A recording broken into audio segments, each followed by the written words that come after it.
In today's video, I'm going to teach you how to view and explore model options in Perplexity AI. Let's start by opening your web browser and heading to the Perplexity AI website.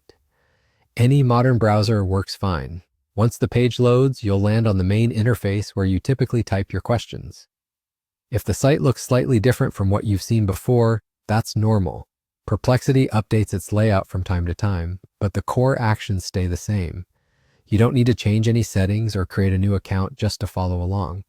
However, keep in mind that some model options may vary based on your region or plan, so your list might not match mine exactly.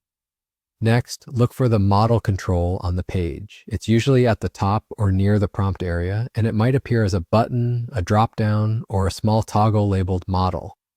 Go ahead and click it. This opens the model picker, which is where you can see the different options available on your account. You'll typically find entries like Sonar, GPT-5.1, and other models in that list. The names and versions you see can change over time as Perplexity rolls out updates.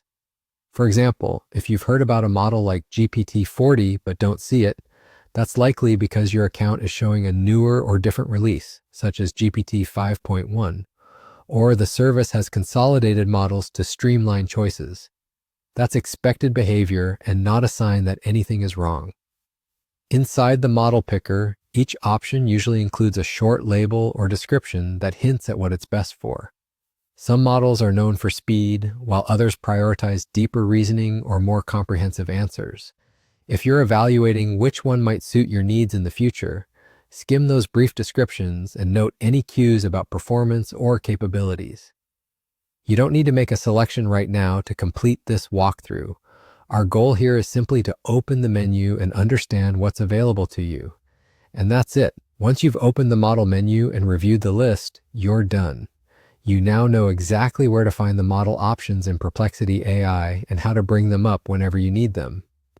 If you want quick access later, remember that the model control stays in the same spot on the interface, so you can open it at any time.